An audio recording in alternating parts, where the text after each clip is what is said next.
All right, the Athletic Factory is something that myself and Cliff Thomas have put together. I'm trying to help kids in our area learn how to get to college no matter what athletic sport they do.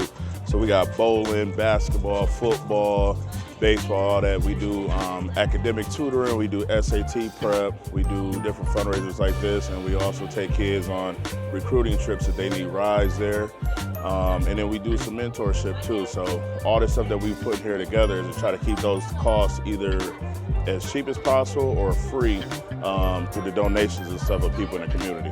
So today's event is called a Game On fundraiser. It's our 4th event, our 4th annual. So today we got people come in. We've got local celebrities coming in. It's going to do a football toss. We got DJ Consequence here on one of the twos, Saginaw Valley guy.